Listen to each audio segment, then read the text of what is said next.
Fala pessoalzinho, tudo tranquilo? Vamos para mais uma aula agora que eu deixei aqui gravada para vocês.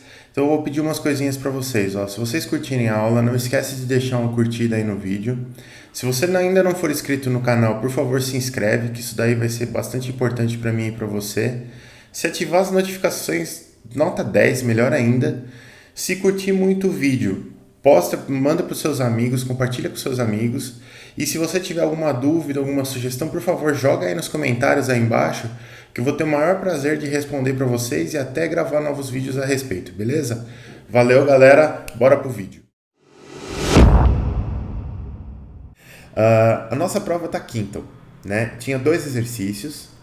O primeiro exercício, ele era bem tranquilo mesmo. Eu sempre faço algumas provas assim, né? Tipo, tem que ter alguma coisa mais básica e depois ir evoluindo para algo mais complicado. Se eu jogo complicado na cara, eu posso criar uma barreira. Deixa eu só ver se tá tudo certo aqui. Tá. Eu posso criar uma barreira que impeça as pessoas de mostrarem até onde que elas sabem, né? Fica aquele tudo ou nada que fica esquisito. E não é o caso de nenhum aluno. Então, assim, sempre alguém tem alguma coisa. Então, por isso que eu faço dessa forma. Aqui tinham 4 pontos. Esse exercício aqui é um exercício bem aplicação direta do que a gente fez em sala de aula. Então, a gente tem algo assim, ó. Deixa eu só dar um zoom out aqui para dar para ler. Aí. Considere a base 1, deixa eu dar uma diminuída aqui. Considere a base 1 sendo formada pela seguinte sequência de rotações conforme convenção explorada em aula. Então, eu tenho a base 0. Em torno do eixo X da base 0 eu giro 120 graus positivos e eu chego na base A. Em torno do eixo Z da base A eu giro 50 graus negativos e eu chego na base B. Em torno do eixo X da base B eu giro 75 graus negativos e eu chego na base 1. Beleza. Considere também o vetor origem do frame 1, que é o vetor U1 escrito na base 0, que é dado por menos 3, 4 e menos 1 transposto. O frame 1 é definido a partir da matriz de rotação entre as bases 0 e 1, que está definida por essa sequência aqui, e o vetor de origem descrito, que é esse vetor aqui. A origem do frame 0 coincide com a base da origem... Aliás, a origem do frame 0 coincide com a origem da base 0, que é o sistema de referência inercial, que é aquele sistema nosso que fica paradinho, quietinho. Com base nessas informações, calcule primeiro, item A aqui, bem tranquilo, a matriz de rotação que leva um vetor da base 0 à base 1. Né? Então, como a gente fazia isso? Vamos lá.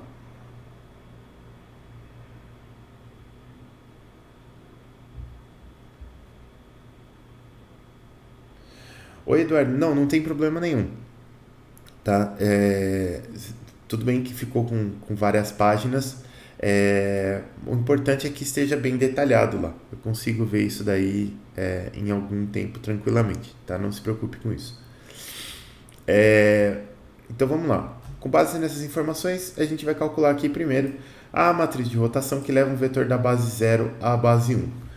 A implementação que a gente fez na RobPy, né, até se a gente entrar aqui na RobPy, a implementação que a gente fez, ó, ela leva um vetor, ela cria uma matriz, né, matriz de rotação X, ela cria uma matriz que leva um vetor da base A para uma base B gerada a partir da rotação da base A em torno do eixo X por um ângulo θ. Ou seja, a gente faz a subida de bases. Tá? Como a gente faz a subida de base, não tem problema nenhum a gente utilizar essa matriz de rotação aqui para ir da base 0 para a base A, por exemplo. Da base A para a base 0 é a descida de base. A gente faz de outra forma, que a gente já sabe como é só inverter ou transpor a matriz.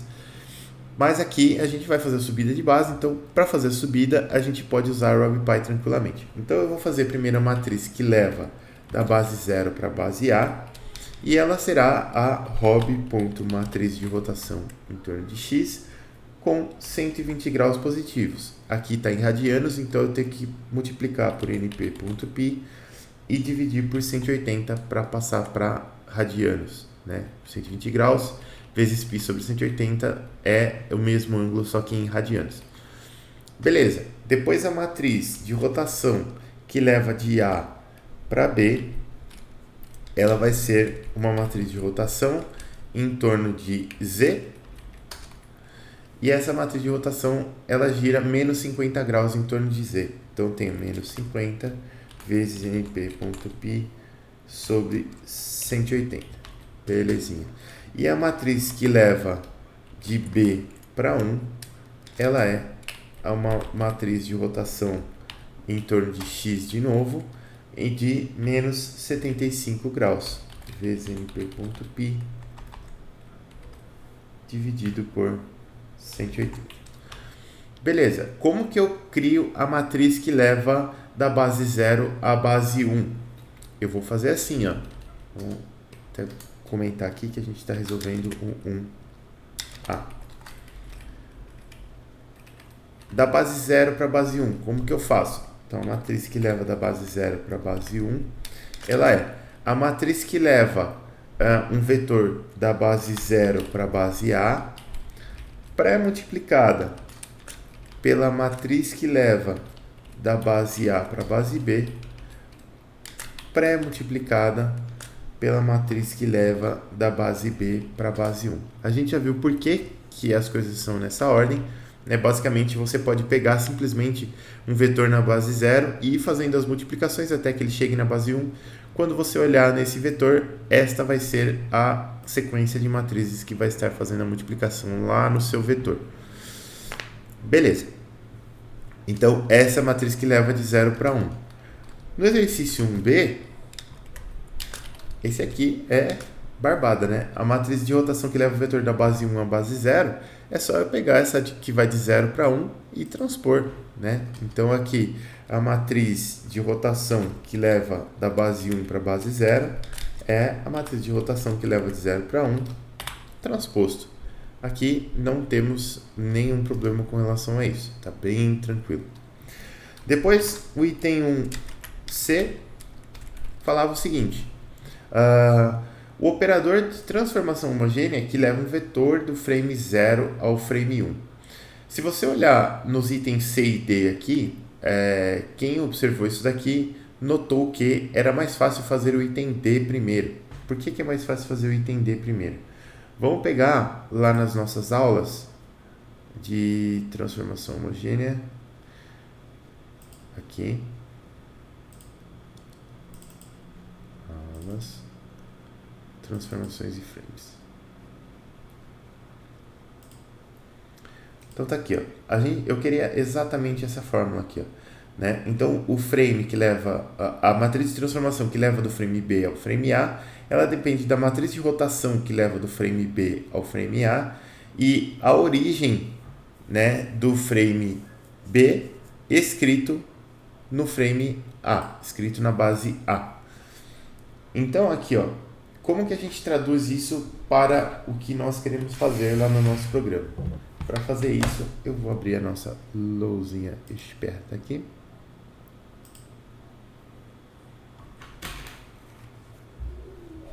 Logo vou ter que parar de usar esse programa porque a Autodesk descontinuou esse programa. Mas basicamente o que a gente tem aqui, ó, vou até fazer o seguinte.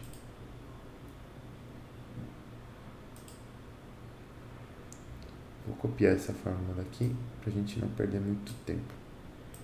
Aqui, ó. Ô, filhão. Então tá aqui, certo? Se eu fosse fazer, repara que a gente tem aqui o vetor de origem, a gente tem, vou colocar aqui, temos a matriz de rotação que leva do frame 0 para o frame 1, a matriz de rotação que leva do frame 1 para o frame 0, isso a gente tem, e o vetor origem do frame 1 escrito no frame 0. A gente tem esses três caras aqui, ó. Isso, isso e isso. A gente tem esses três aqui. Repara que se eu for escrever a matriz de rotação, a matriz de transformação homogênea que leva do frame 0 ao frame 1, o que eu vou precisar?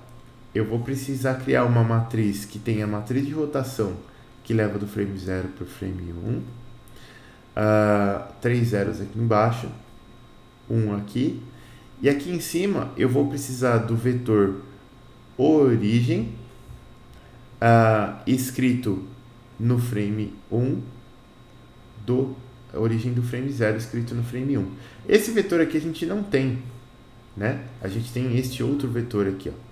Mas se eu fosse escrever a matriz que leva do frame 1 ao frame 0, aí sim, o que eu tenho? Eu tenho que usar a matriz de rotação que leva do frame 1 ao frame 0 e o vetor origem do sistema 1 escrito na base 0. 3 zeros aqui e 1 aqui. Nossa, esse 1 ficou com uma carinha demais, hein? Então, ó, o que vai acontecer? Esse vetor aqui eu tenho e essa matriz aqui eu tenho também. Então é mais fácil a gente escrever essa matriz de transformação homogênea primeiro. Por quê? Porque eu sei que t que leva de 0 para 1 é t que leva de 1 para 0 invertida. Né? Então é mais fácil escrever essa primeiro e inverter, que aí eu já tenho essa. Então eu vou fazer primeiro o item D aqui, ó. Item aqui. Vamos fazer o item D primeiro. T que leva de 1 para 0, ele é... Agora a gente pode usar aquela função que a gente criou lá na nossa RubyPy para conseguir criar o operador com mais prática aqui, né? Então a matriz de rotação, ela será a nossa matriz de rotação R que leva de 1 para 0. E o nosso vetor origem do outro sistema, ele será o nosso vetor U1 escrito na base 0. Eu não coloquei ele aqui ainda, eu vou chamar ele assim de U1 escrito em 0. E eu vou colocar ele aqui agora. U1 escrito em 0 vale rob.cria vetor 3 e ele está lá no enunciado, né? É menos 3, 4 e menos 1. Então tá aqui. Já temos o vetor, tudo bonitinho. Legal, bacana. Então eu tenho a minha matriz de transformação que leva de 1 para 0. A matriz de rotação que leva de 0 para 1 é o item C, né? Então 1C. Eu vou ter aqui então T que leva de 0 para 1 é igual a np.linalg.inversa. Às vezes eu tenho preguiça de digitar, eu fico esperando a IDE soltar o nome da função sozinha aqui, mas às vezes demora, porque está meio lento o negócio aqui. E aí eu tenho que inverter a matriz T 1, 0. É preguiça total, gente. Então, beleza. Isso aqui é muito do tempo que eu... pois é, isso aqui vem muito do tempo que eu programava. Eu programei muito em Java já, né? Só que na época não tinha VS Code, não tinha nada. Então eu programava usando o NetBeans. Eu gostava muito do NetBeans, ele era rapidinho.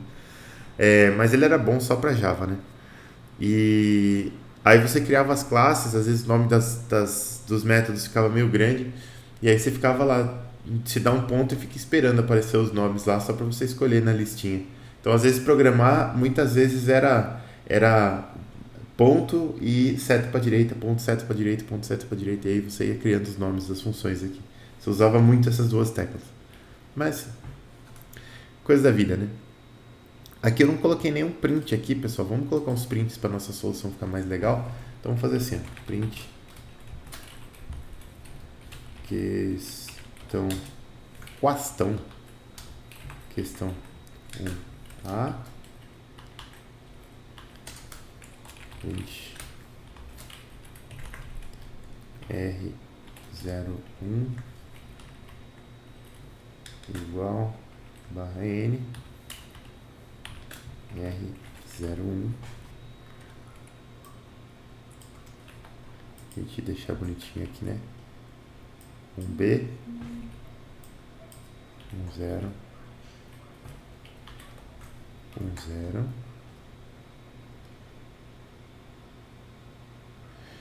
Deixa eu fazer um teste aqui de um negócio. Vamos, chat. É mais ou menos isso, André. Mais ou menos isso mesmo, cara. Você vê se o ponto e a seta estão meio apagado, bem por aí mesmo. Ponto, seta, abre chave, fecha chave. E vai chave naquele negócio também. E ponto e vírgula. Então o B tá aqui. Depois vamos fazer a um D.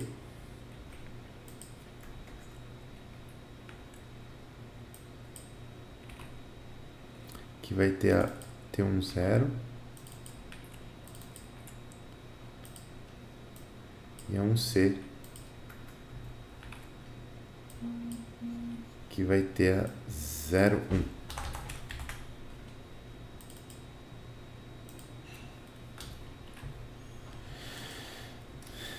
Dá aquela primeira rodada.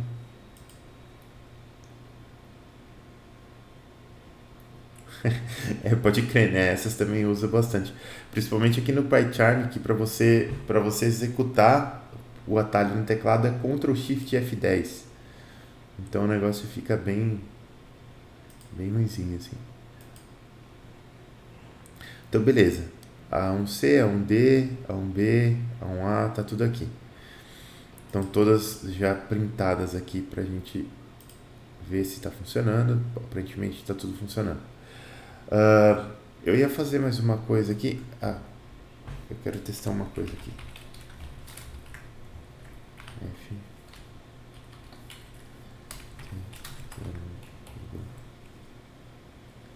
Eu acho que vai funcionar. Vamos ver se vai funcionar mesmo.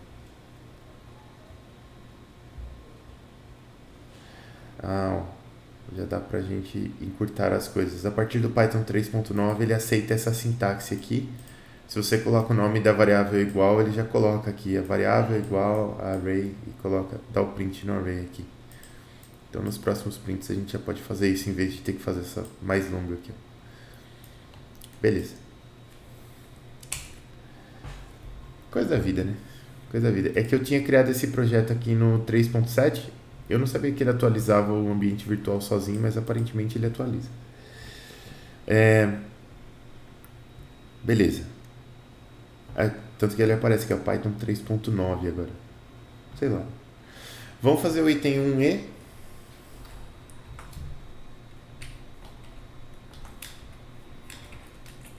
O item 1E fala assim, ó. Seja o vetor V1, esse cara aqui. Então, V1, ele vai ser hobby.criaVetor3. Opa. 2 menos 4 e 2. Opa. Aqui. Na base 0. Beleza. Então a gente tem esse vetor V escrito na base 1 e eu quero escrever ele na base 0. O vetor V escrito na base 0, ele é tranquilamente só pré-multiplicar esse vetor aqui V1 pela matriz de rotação que leva de 1 para 0. E aí eu posso colocar aqui print questão 1E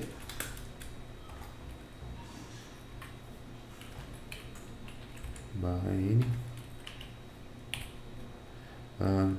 F V0 outro aqui igual.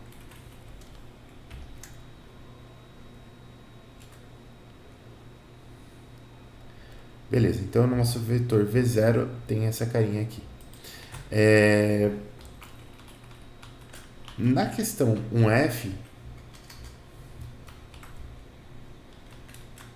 a gente tinha que dar uma pensadinha um pouco mais, porque aqui eu tenho que pensar que o vetor V1 está no frame 1, não na base 1. Eu preciso passar ele para o frame 0, né? Então o V1 já está criado aqui. Para passar ele para o frame 0, eu posso fazer o seguinte, ó. Eu posso dizer que o V1 com 4 posições vai ser o nosso hobby.criaVetor4. utilizando o vetor V1. Então, o que isso aqui vai fazer? Print F V1 igual, V1 4 igual. O que ele vai fazer? Ele só vai concatenar o valor 1 embaixo desse 2 menos 4 e 2 aqui, ó. Então tá aqui, ó, 2 menos 4, 2 e 1. Para a gente poder usar o nosso operador, né? Então, feito isso daqui, eu vou dizer que o meu V, escrito no frame 0 agora, ainda com 4 posições, ele será o T, que leva de 1 para 0, que multiplica o vetor V1 com 4 posições. Esse vetor aqui, como eu indiquei aqui já, ele vai sair com 4 posições ainda. Eu quero ele só com 3. Então, V no frame 0, ele vai ser V no frame 0 de 4 posições. Aí eu preciso indexar ele. Então, eu quero ele da linha 0 inclusa até a linha 3 não inclusa. Coluna, só tem uma coluna, né? Aqui, esses 2 pontos quer dizer 0 até o final. Só tem 0 até 0, então ele vai de 0 até 0 aqui. Executamos. Não vai acontecer nada porque não deu print, né? Então, aqui, questão 1F, V frame 0 igual. Tá aqui. E quando a gente faz isso, o que vai acontecer? O vetor V no frame 0, ele é diferente do vetor V0. E isso é natural que seja diferente, porque um vetor que eu troquei de frame, ele é diferente de um vetor que eu troquei de base. Tá? Essas coisas são absolutamente diferentes. A gente vai dar uma olhadinha nisso agora no exercício 2. Ô, Vini, Pode falar. desculpa interromper. Pode falar. Lá na questão C e D, eu acabei confundindo o T01 com o T10, que daí eu considerei que aquele vetor que você passou a origem já estivesse na base 1. Daí ficou ao contrário uma questão da outra. Você considera uma parte, assim, o raciocínio, a explicação? Considero sim. Beleza, então. Valeu. Tá? Não é, a questão não é, a minha correção não é binária, tá? Eu não gosto de correção binária. Eu até estava comentando isso com o pessoal de ontem e eu acho que é legal comentar com vocês também. Eu não faço correção binária porque... Acho que não foi com o pessoal de ontem, eu estava comentando com alguém especificamente, mas vamos lá. Eu não faço correção binária porque eu acho que a vida não é só feita de acerto, né? Eu não estou ensinando vocês a baterem o código 100% certo de primeira aqui. Na verdade, eu estou interessado que vocês aprendam a pensar sobre o que vocês estão fazendo e a esperar um resultado, né? E você pode errar, mas quando você erra, você precisa saber bater o olho naquele resultado e saber pensar se aquilo está certo ou errado. Então, para mim, especificamente, vale muito mais o pensamento, a forma como você pensa, do que, de fato, se aquilo está correto ou não está correto, porque a gente vai errar, é normal. Eu acho que de todos os códigos que eu fiz na vida, acho que só o Hello World que tem chance de sair de certo, assim, de primeira vez. E às vezes, dependendo da linguagem, a gente ainda erra. Mas a gente vai errar. Então, assim, lógico que acertar o raciocínio e acertar o resultado é o perfeito, né? É o nota 10. Mas mesmo que o resultado esteja errado, tem partes do raciocínio ali que são importantes e devem ser consideradas também, tá? Então, não se preocupem tanto com isso. Beleza, então esse aqui foi o exercício... Opa, tamo junto aí, galera. Esse foi o exercício 1. Vamos pro exercício 2. Vamos fazer o 2. Então eu vou só comentar o 1 aqui. Vou fazer assim, ó. Transforma isso aqui numa string gigante que o Python simplesmente ignora. E vamos para o exercício 2. Só os barra N que ele observa aqui, mas não vai acontecer nada. Então vamos para o exercício 2.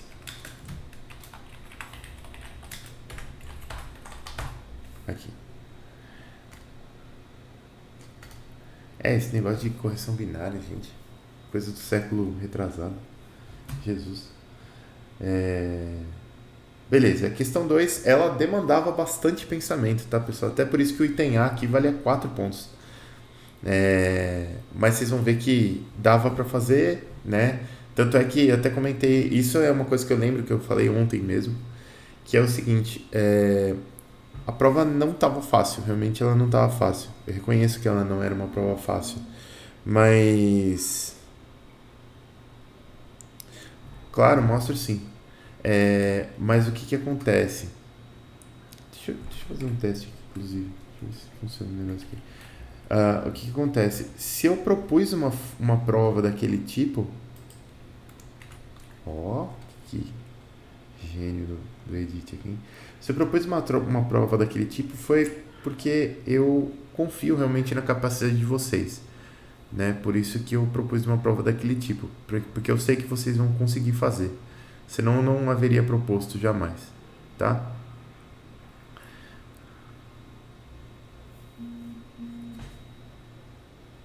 Imagina, tranquilo. Vamos lá para Simmers. Aqui. Beleza. Exercício 2, pessoal. Exercício 2 diz o seguinte aqui. Duas juntas de um braço robótico, J1 e J2, são definidas através de frames. A junta 1 é definida pelo frame 1 e a junta 2 é definida pelo frame 2. Só para terminar aquele papo de pensamento que eu estava falando para vocês verem como eu levo isso a sério, já houve provas em que o aluno fez a questão era longa, fez a questão toda e deu um resultado lá no final que era um absurdo. Não estava certo, ele errou conta em algum lugar. E imagina que ele tem que calcular, sei lá, não sei, tipo, ele tem que calcular o tempo de um processo e o tempo negativo, por exemplo. Logicamente é um absurdo, né? Mas não era um outro caso um pouco mais complexo, mas que realmente o resultado era um absurdo mesmo assim, né? E aí o aluno respondeu assim na questão, falou, olha, eu não sei onde eu errei, mas eu sei que esse resultado está errado. E eu dei pontos a mais para ele. Lógico que ele não ganhou pontos da questão toda, porque ele errou o exercício, mas eu pontuei o raciocínio, porque tinha uma parte do raciocínio que estava certa, que ele levou, e essa parte de olhar para o resultado e falar assim, eu sei que isso está errado, é importante na formação de vocês também. Então isso também levou uns pontinhos a mais lá, de tanto que eu levo isso a sério. Agora, voltando aqui, pessoal. Então, a gente tem duas juntas de um braço robótico, J1 e J2, são definidas através de frames. A junta 1 é definida pelo frame 1 e a junta 2 é definida pelo frame 2. O frame 0 é o frame inercial. As matrizes de transformação homogênea entre os frames são... Aí eu tenho uma matriz aqui, que leva do frame 0 ao frame 1, e eu tenho uma outra matriz aqui, que leva do frame 1 ao frame 2. O que tem aí dentro, só Jesus na causa para saber. Sabendo que o eixo de cada uma das juntas passa exatamente pelo eixo Z dos respectivos frames, calcule. Letra A, valendo 4 pontos, o comprimento do link entre a junta 1 e a junta 2. Então vamos lá, vamos rabiscar que essa questão é uma questão que vale o rabisco mesmo, para a gente conseguir entender tudo que está acontecendo aí.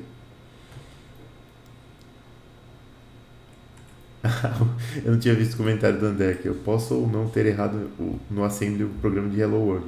Normalmente a gente, né, nem sempre acerta. Em Assembly, principalmente, é facinho de errar qualquer coisa.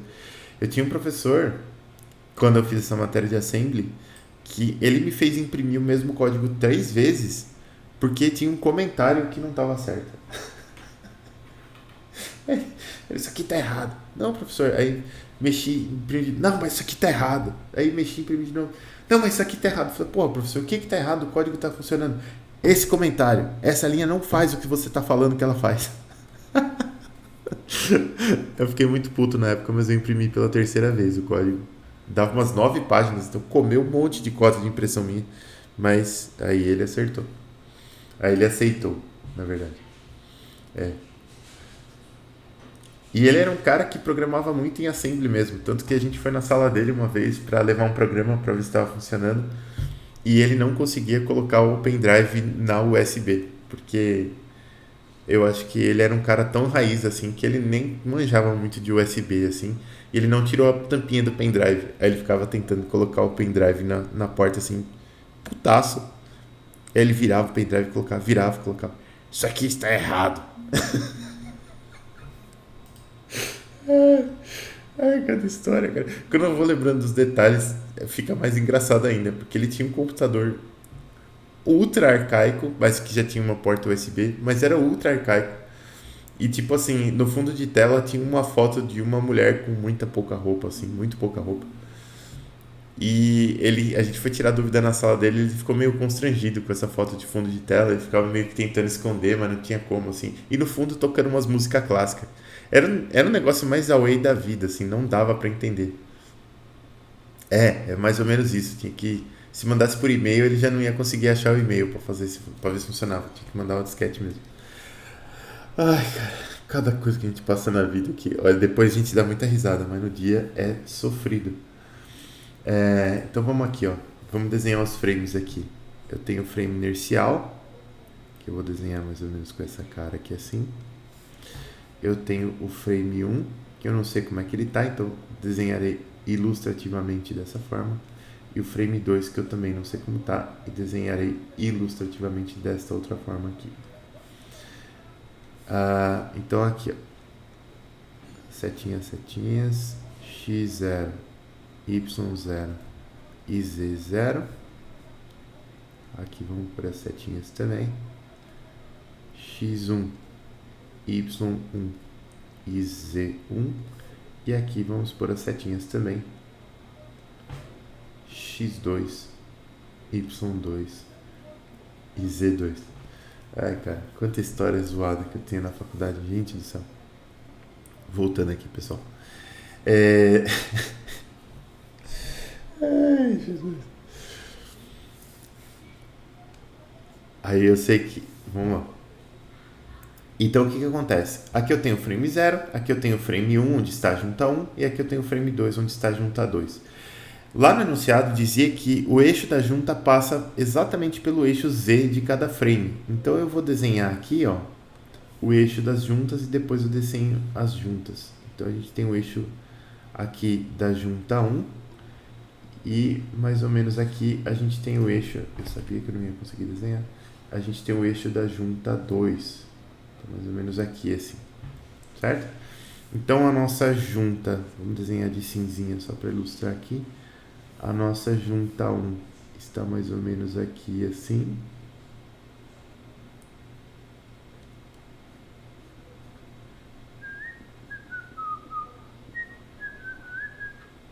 A nossa junta 2 está mais ou menos... Eu nunca... Eu gosto de desenhar junta assim, mas toda vez que eu desenho junta assim, eu tenho a impressão que eu estou desenhando um rolo de papel higiênico no espaço. Dá uma certa agonia. Então tá aqui, a junta 2, certo? Então aqui é minha junta J1, aqui é minha junta J2, e sei lá qual é que é a forma desse braço aqui no espaço. Então vou desenhar um negócio meio nada a ver, assim. Beleza, esse é o meu braço robótico. E aí eu quero calcular agora o tamanho desse link aqui. Né? Para calcular o tamanho desse link, eu preciso calcular a distância entre essas duas retas aqui, que são os eixos da minha junta. Como que eu faço isso? Bom, eu tenho que definir lá na minha reta alguns vetores. Né? Eu tenho que definir, por reta, eu tenho que definir dois vetores. Um dos vetores que eu vou definir para as retas é o vetor inclinação da reta. Né? Então, eu vou desenhar esse vetor aqui nas retas para a gente ter uma ideia. Esse aqui é o meu vetor inclinação da reta 1, esse aqui é o vetor inclinação da reta 2. Então, esse daqui vai ser o meu vetor VS1 e esse aqui vai ser o meu vetor VS2. Tá aqui o vetor. Beleza. O que mais que eu preciso definir? Eu preciso definir agora um outro vetor que aponta para absolutamente qualquer ponto aqui da minha reta. Né? E aí aqui temos um problema. Faltou fazer um comentário aqui que a gente havia convencionado de que os vetores inclinação das retas, eles sempre possuiriam tamanho igual a 1. Então, eu tenho o tamanho de VS1 igual ao tamanho de VS2 igual a 1. Beleza. Aí, eu preciso de um outro vetor aqui que vai apontar para qualquer ponto aqui na minha reta para a gente conseguir escrever a reta. Porque quando a gente ia escrever a reta, por exemplo, vamos escrever a equação da reta 1 aqui. Ó. Então, um ponto sobre a reta 1, ele era igual a um ponto de referência, que eu chamei de PO sobre a reta 1. Né? Absolutamente qualquer ponto sobre a reta 1, mais um parâmetro t, que multiplica o vetor de inclinação da reta VS1. Certo? Isso aqui também é um vetorzinho que vai me indicar a posição de um ponto sobre essa reta. Bom, então eu preciso criar ainda esse vetor aqui. Esse vetor eu já criei, preciso criar este outro vetor aqui. Para criar esse outro vetor, eu preciso pensar em que base que eu estou trabalhando. Porque se eu estiver trabalhando na base 1, por exemplo, no frame 1 aqui, um vetor que aponta para qualquer ponto dessa reta, ele vai partir da origem do frame 1. Se eu estiver trabalhando no frame 0, um vetor que aponta para qualquer ponto dessa reta aqui, ele deve partir do frame 0, né, da origem da base 0 aqui, do frame 0. Né? E na base 2, mesma coisa. Se eu quiser um ponto que aponta para um ponto na reta 1, eu preciso partir dessa origem aqui. No caso, eu vou fazer o que eu acho que é mais intuitivo para todos, que é criar um ponto que é trabalhar na base inercial, na base 0. Eu acho que isso é mais intuitivo para todos. Não é o mais fácil de se fazer, tem maneiras mais fáceis. Vocês podem trabalhar em qualquer uma das bases que vocês vão ter exatamente o mesmo resultado, mas eu acho que o mais intuitivo é trabalhar na base inercial aqui, que é uma base que não pertence a nenhuma dessas outras duas. Então, eu vou trabalhar na base inercial. Na base inercial, eu vou definir esse vetor aqui, então, que vai partir daqui e vai apontar para um ponto sobre a minha reta 1. Né? Então, esse daqui é o meu vetor PO1.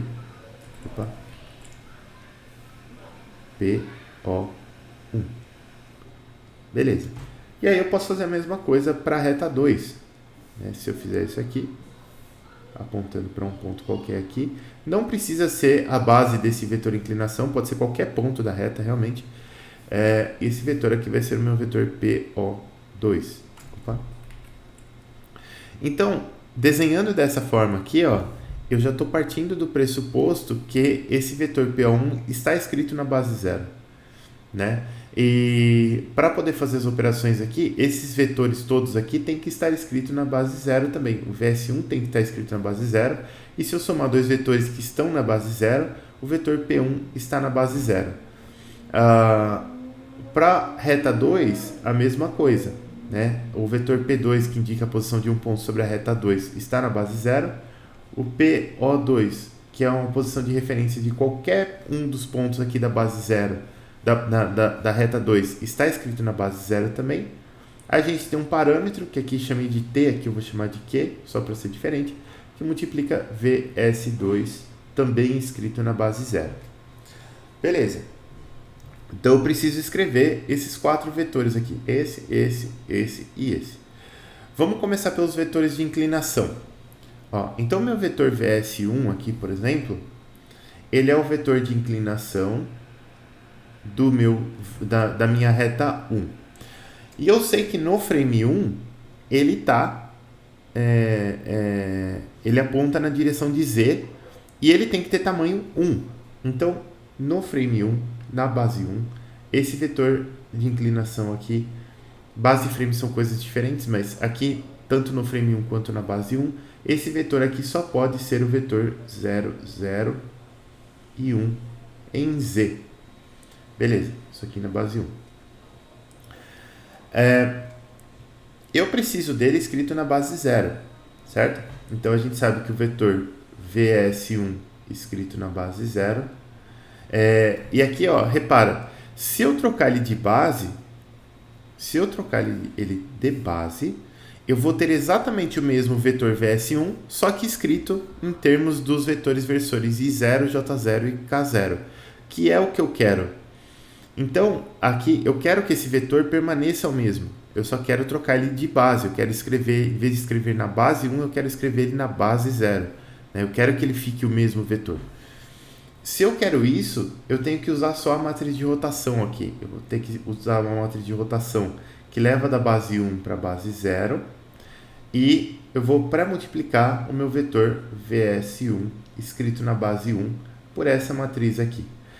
Eu tenho essa matriz aqui, R que leva de 0 para 1? Eu tenho. Por quê? Porque aqui ó, eu tenho a minha matriz de transformação que leva de 0 para 1. Certo? Aqui é de 1 para 0. Eu tenho a matriz de transformação que leva de 0 para 1. Se eu inverter essa matriz de transformação aqui, eu vou ter a matriz de transformação que leva de 1 para 0. E essa matriz de transformação que leva de 1 para 0, ela é composta de matriz de rotação que leva de 1 para 0, vetor origem do sistema de coordenadas 1, aqui, escrito na base 0, 3 zeros aqui e 1 aqui. Certo? E aqui, ó, nesta porção dessa matriz aqui, nas primeiras 3 linhas e 3 colunas, eu tenho essa matriz que eu preciso aqui, ó. Então, beleza, eu já sei como eu vou obter essa matriz, eu já sei quem é esse vetor aqui na base 1 e eu já sei que eu tenho que passar ele para a base 0. Mas e o vetor PO1? Como que eu vou obter esse vetor PO1? Esse vetor PO1 é um pouco diferente, porque ele é um vetor que aponta para um ponto na reta 1. Se ele é um vetor que aponta para um ponto na reta 1 e eu tenho a matriz de transformação de frame, só como é que eu obtenho esse vetor aqui, ó? Eu posso fazer o seguinte, eu posso criar um vetor aqui, que é um vetor que eu vou desenhar em verde, e esse vetor aqui, ele está no frame 1 e ele vai apontar exatamente para o mesmo ponto do vetor PO1 aqui, ó. Certo? E esse vetor aqui eu vou chamar de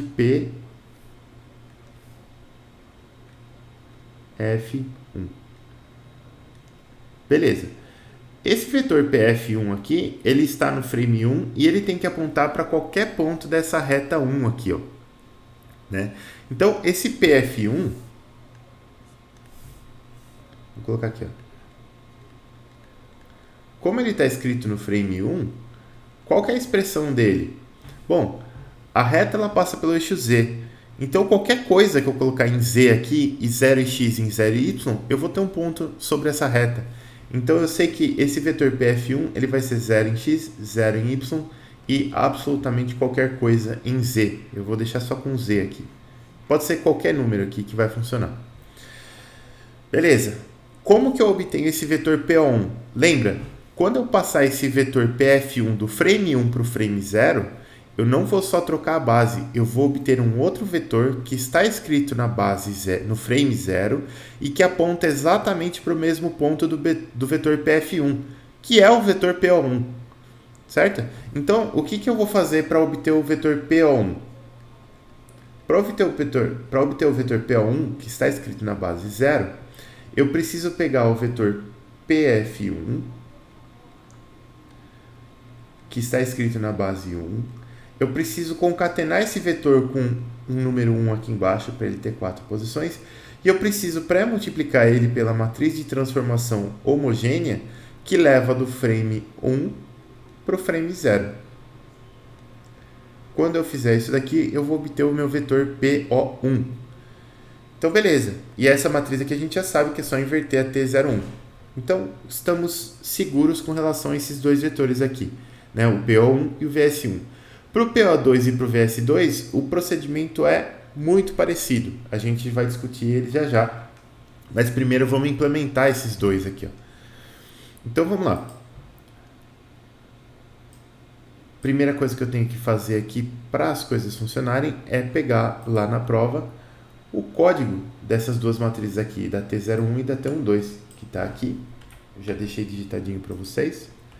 Colamos aqui. Opa, errei. Vamos lá. Vamos de novo. De novo. Vamos, filhão. Aqui, selecionar. Copia. Cola. Aí, para funcionar. Esse NumPy aqui a gente pode substituir por NP, porque é a forma como a gente chamou o NumPy aqui. E dá uns espacinhos aqui.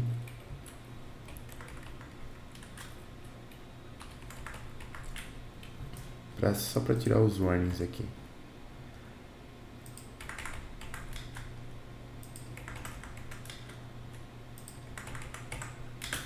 Então, beleza. Tudo bonitinho funcionando aqui as minhas matrizes. A primeira coisa que eu sei que eu vou ter que fazer é inverter essa T01 aqui, né? Então, a minha T10, ela vai ser np.linaug.inv T01. Está invertido. Agora eu preciso obter a minha matriz R, que leva de 1 para 0.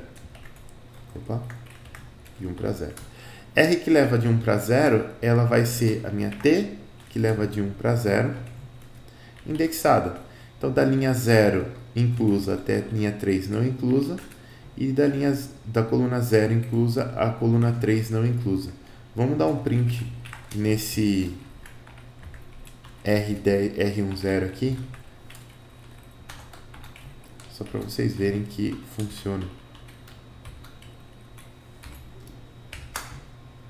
Que ela fica 3x3 mesmo. Aqui, ó. Fica essa matrizinha 3x3 bonitinha. Então vamos lá. Já tem a matriz R10. Agora vamos montar os nossos vetores. Vamos voltar para cá. Então o que a gente tem aqui, ó? Oi, bugou. O que bugou aqui? O que bugou? O que aconteceu aqui? Eu não sei o que aconteceu aqui. Não faço a mínima ideia.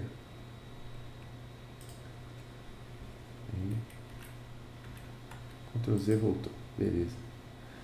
Então tá aqui, ó. Agora a gente precisa definir algumas coisas aqui. Primeiro eu vou calcular o vetor VS1 escrito na base 0. O vetor VS1 escrito na base 1 é esse 001. E para passar para a base 0, eu preciso multiplicar por R, que leva de 1 para 0. Então, VS1 escrito na base 1 é a minha hob.criaVetor3, 0, 0 e 1. E a VS1 da base 0, ela é a R, que leva de 1 para 0, que multiplica a VS1, 1. Beleza. Esse é o meu vetor VS1 escrito na base 0. Agora eu preciso do vetor PO1 escrito na base 0. Né? O PO1 escrito na base 0, eu vou ter que pegar o vetor PF1. O PF1 é 0, 0 e Z. Eu posso colocar absolutamente qualquer coisa aqui no lugar de Z. Depois a gente vai fazer uns testes e vocês vão ver que realmente pode ser qualquer coisa. Como pode ser qualquer coisa, eu vou colocar 0. Aqui, esse Z para mim vai ser 0. Então, eu sei que o meu vetor PF1 escrito no frame 1, ele é hob.criaVetor3 de 0, 0 e 0.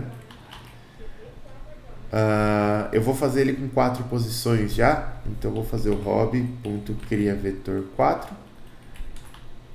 E quando eu faço isso com ele, ele concatena um 1 embaixo. O PO1 escrito no frame 0, ele é a matriz T que leva do frame 1 para o frame 0, que multiplica o PF1 que está escrito no frame 1. Quando eu fizer isso, meu PO1 vai sair com 4 posições. Repara. Vou tirar esse print daqui. Vamos dar um print no P1 aqui. P-O-1, 0.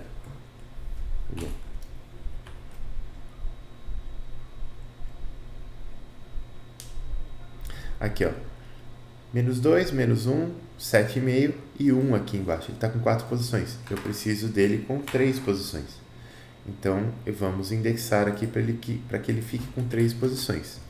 PO1 na base 0 será o PO1 na base 0, indexado, que começa na linha 0 inclusa, termina na linha 3 não inclusa, coluna qualquer.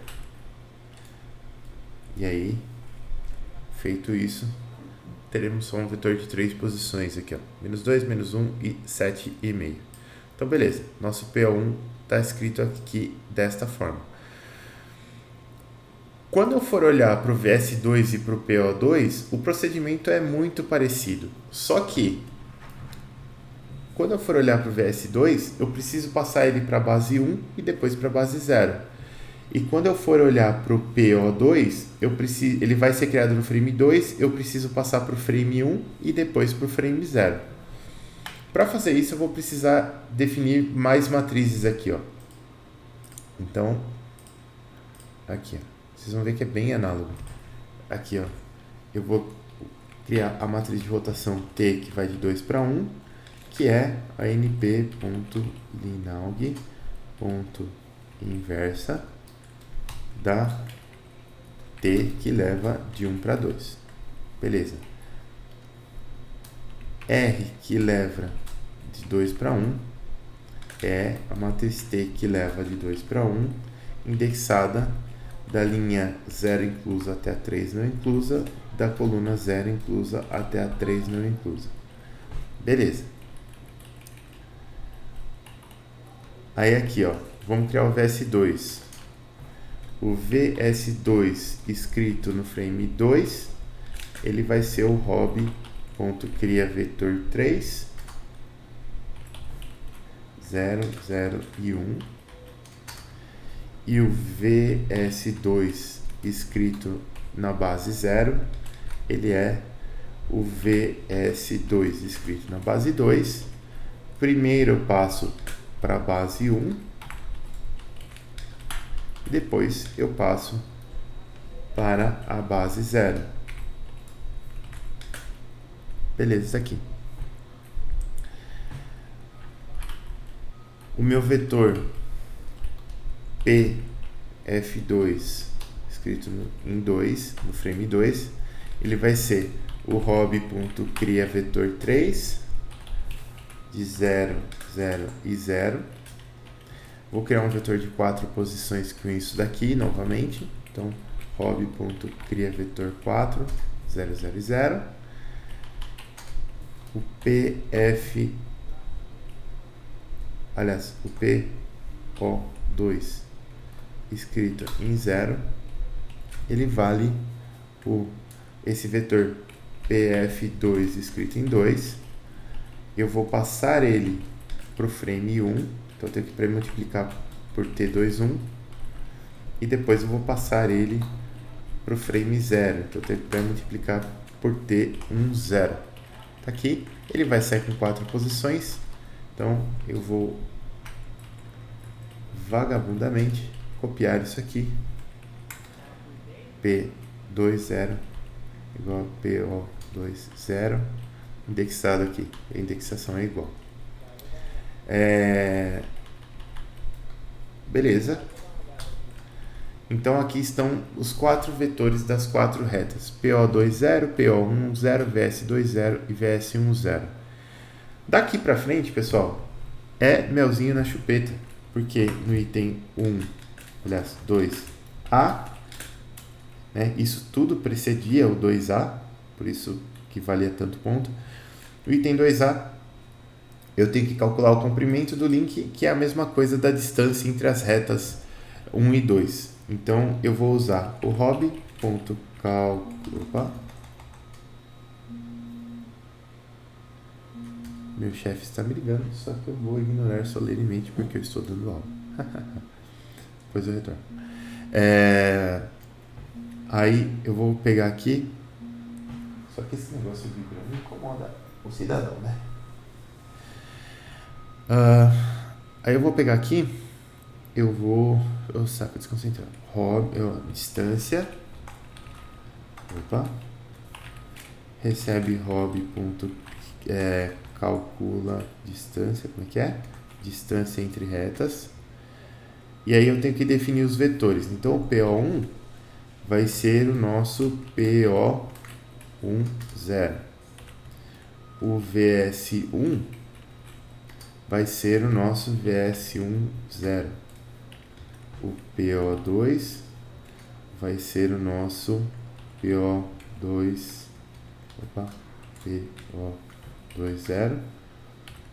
E o VS2 será o nosso VS20.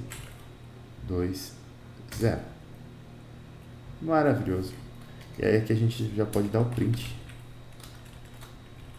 E questão 2A. Print. Distância igual a dist decímetros.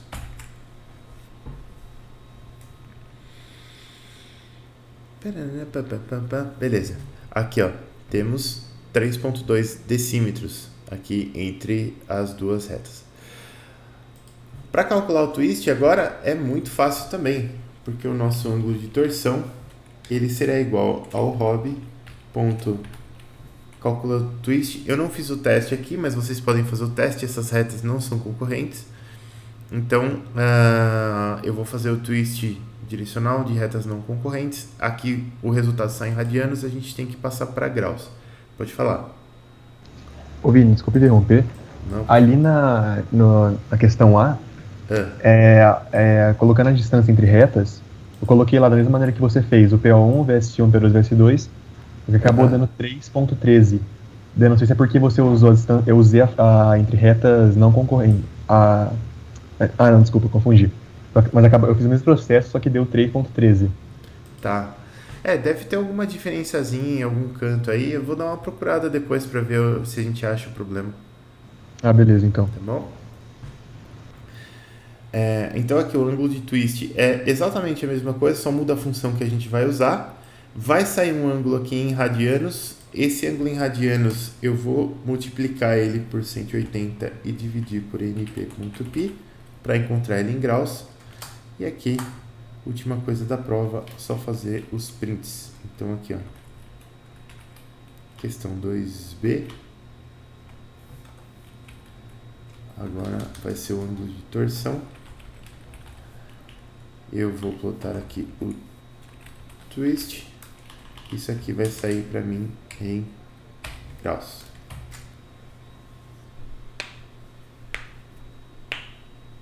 Tá aqui, ó, o ângulo de torção para nós deu esse ângulo de 54,578 graus aqui.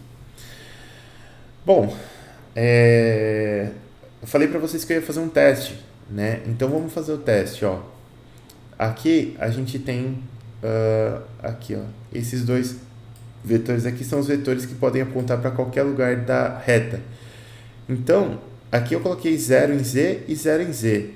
Aqui eu poderia ter colocado, sei lá, 57 e menos 1000, por exemplo.